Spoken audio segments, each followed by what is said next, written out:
Alright guys, this is Theo Pilo of lifestyleincomeXP.com and ngayon I'm gonna show you behind the scenes while I'm recording yung video course ko, and yun nga, you're gonna be seeing it right now. Okay? So my slides, yung video recording ko is basically yung slides ko lang. Okay? And then what I'm gonna be doing is while I'm discussing yung slides, audio lang. Okay? Kasi there are different ways on how you can create video. One way is ito, makikita yung mukha mo. Okay, parang selfie video lang siya. And then, number two naman is yung professionally made talaga, meaning meron ka talaga mga videographer, meron taga-edit ng videos mo. Or kapag you, as a start naman, is you can just use slides. So, what I'm doing right now is slides lang talaga. Okay, and then, audio. Okay? Kasi kapag slides lang, at least maganda yung audio mo. So, I have a microphone here, and I'm ready to go. Alright, so that's it. Let's start.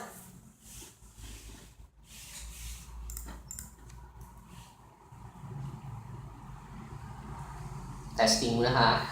Alright, I think it's working. So, discard muna to. Alright, sige. And I'm gonna start in 3, 2, 1. Welcome back to Cash Flow Upgrade Video Training Course. This is video number 6, Preservation of Your Estate. Once again, this is Theo Pilo of lifestyleincomeXP.com. Testing. Alright. Test natin if it's working, if I can hear. Very important talaga is you do testing. And you're gonna listen if it's working naman. So anyhow, you can't hear me because I'm using earphones. But anyhow, I'm gonna test it right now if it's working.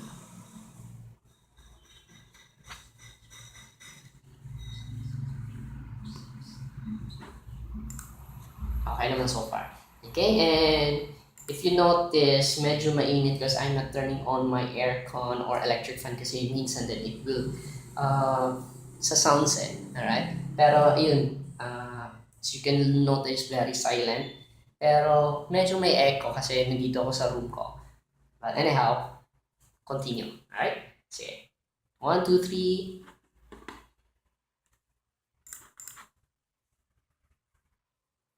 Welcome back to Cash Flow Upgrade Video Training Course. This is the last video number 6 of our Cash Flow Upgrade video course. So in this video, let's talk about estate preservation. Okay, so once again, this is Theo Pilo of lifestyleincomeXP.com. And a quick review to the 6 steps of financial security. We've already explained all these steps. Number 1, the increasing cash flow. Number 2 naman, debt management. Number 3 is to create emergency funds, alright? And then number 4, we need to protect ourselves before investing, which is step number 5. Ngayon naman, we need to learn how we can preserve yung estate natin, okay? Because we work hard to earn wealth. We now need to plan also. By the time we have to, we pass down yung wealth natin sa future generation natin.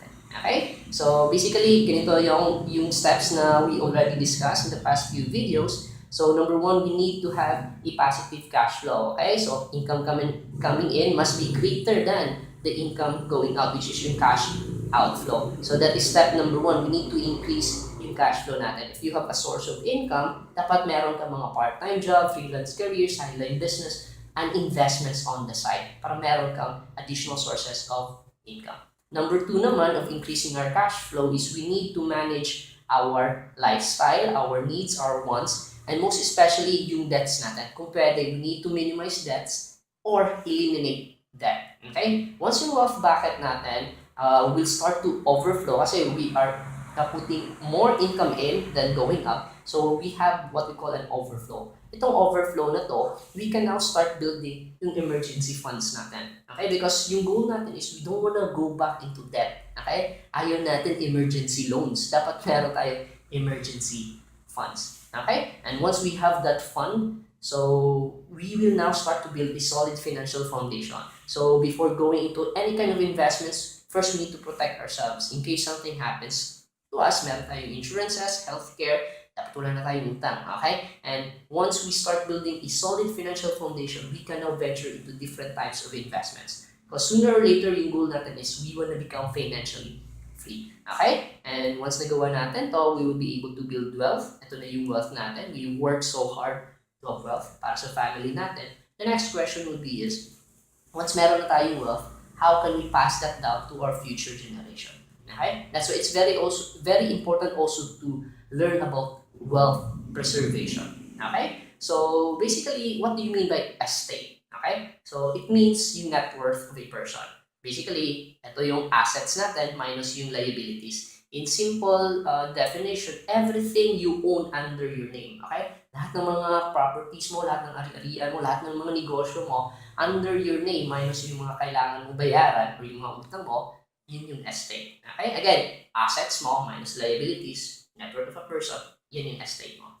Okay? So, it involves properties, cars, yes, negosyo, businesses, or even yung mga investments mo. Stock portfolio, mutual fund portfolio. Lahat, assets, yun yung estate mo. Okay? So, ngayon, let's say for example, for how many years we work so hard, we have all these assets like properties, cars, businesses, stock market, their investments. The next question would be is, what if something happens to us? Okay? How can we pass that down to our family? Can we easily pass that down? Actually, hindi. Okay? Dito na papasok yung tinatawag natin na estate tax. Estate tax, meaning, ito yung kailangan bayaran ng mga family mo, so that they can acquire, they can transfer yung name, okay, from you sa kanila, dun sa family mo. And ito, based to sa BIR, okay, effective January 1, 1998 up to 2018 na lang to. Okay, ito yung dati. Okay, ito yung tax table from BIR. Okay, and then because effective January 1, 2018, meron na tayong bagong estate tax, which is yung flat rate of 6%. Okay, because of the train law. Again, konting disclaimer lang, I'm not a lawyer, okay? I'm not an estate planner, but this video is for informational purposes only. If you want to learn more about this one, I highly suggest you consult a professional. Okay? But again, for informational purposes only, right now, yung tax natin is just 6%. Compare natin dati, maraming brackets yun eh. So, let's say for example, dito, exempted, and then 5%, 8%, up to 20%. Ang laki ng tax, estate tax, up to 20%. Ngayon, because of the train law, it is much lower, 6% na lang. Okay? So, let me show you some examples. And by the way, ito din yung mga allowable deductions because of the train law. So, meron standard deduction of 5 million. So, whatever amount you have in assets, we will deduct 5 million. Okay? And whatever is left, yan na yung taxable amount. Okay? And then, kapag may bahay ka naman, minus mo yung 10 million sa bahay. Okay? And then, sa dating tax law, meron pang mga funeral expenses, judicial expenses, or yung mga medical expenses. Wala na to. Wala na to sa train law. Wala na to. And then, yung dati is 1 million lang sa family home. Ngayon, 10 million na. Standard deduction dati is 1 million. Ngayon, 5 million na. Okay? So, basically, ito yon sa train law. Again, if you wanna learn more about this one, you better consult a professional. Okay? So, let's proceed. Give you some examples. So, example, this is a breadwinner. I am a breadwinner and yung asset ko lang is savings in the bank. Okay? 200,000. Okay, so this person was not really able to build wealth, meron siyang 200,000. So in case something happens to that person, yung estate tax na babayaran ng family niya, based dito based sa dati, exempted yon. So basically, yung family na, they don't need to pay any estate tax to get yung 200,000. Alright? However, based on the train law, 200,000, again, yung asset niya minus yung deduction, which is 5 million, again, that's still zero. Walang babayaran yung family niya. Okay? And then, let's say for example, this person is a very wealthy person, was able to build wealth. Okay? So, let's say for example, his total asset umabot ng 15 million. So, meron siyang bahay, meron siyang negosyo, meron siyang mga stock portfolio, whatsoever. So, yung estate tax ng family, let's compute. Okay? Ito yung before, yung dati. Yung dati, if yung estate ng person is more than 10 million, yung tax ng family is 1.2 million. More or less 1.2, or to be exact, 1,215,000. Ang laki. Di ba? Ang laki. plus 20% of the excess of the 10 million. Okay? Meaning, ito, compute natin. So, based dito sa table, yung yung tax na babayaran ng family is 1.2 million, more than 1.2 million. And then 20% of the 5 million, kasi nag-excess excess ng 10 million.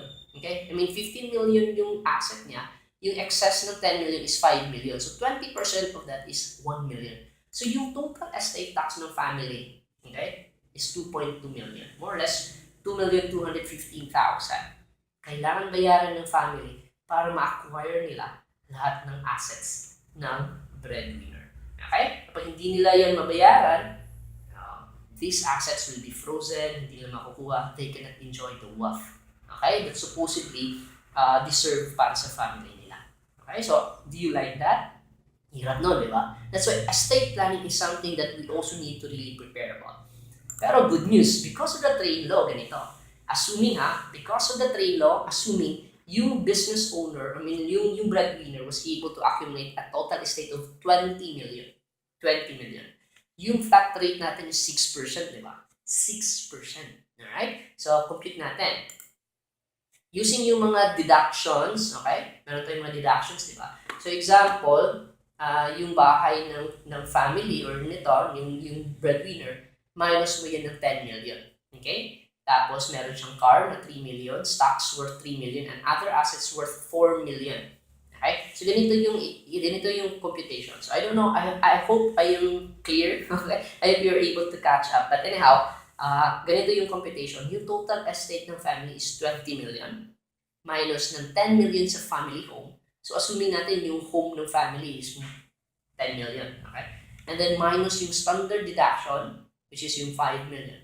So, yung answer is 5 million, yung left. Yung 5 million, yan yung taxable amount. Again, taxable amount.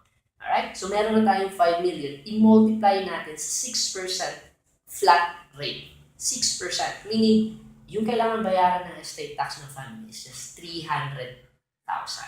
Okay? Again, total estate ng business owner, yung breadwinner is 20 million. Yung estate tax ng family is around 300,000 lang. Compared natin kanina, 15 million yon. Yan yung dati. 15 million. Yung estate tax to family is 2.2 million. Okay? But because of the trade law, 300,000.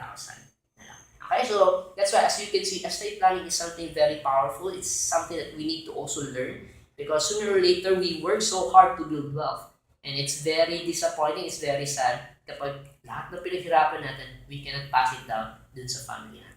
Okay? So I hope you learned something, and if you want to learn more about all these topics, so in my advanced course, which you can check down a link below, cash flow upgrade advanced course natin, we can learn more about life insurance and estate planning, building an estate corporation or yung mga trusts and wills. Okay? So this is the last part of our 6 steps to financial security cash flow upgrade video training course, and I hope you learned a lot in this video training. If nagustuhan mo to, hit the like button, share this video, or subscribe to my YouTube channel, or share yung biggest takeaway mo dun sa comment box below.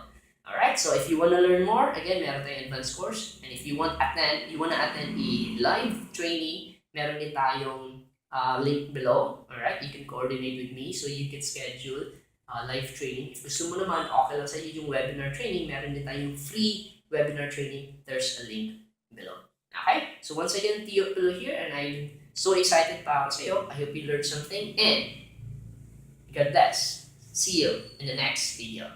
Bye-bye! Ganun, alright? So as you can see, I'm really sweating a lot ngayon because walang electric fan, walang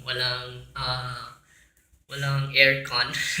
But anyhow, that's how I record it, and that's the behind the scenes. So I hope you learned something, and if you wanna learn more about again, subscribe sa YouTube channel ko dito sa vlog ko, and I look forward to seeing you in one of my videos. If you learned something in this video, hit the comment below, share something, and create your desired lifestyle. Bldg here. Bye-bye.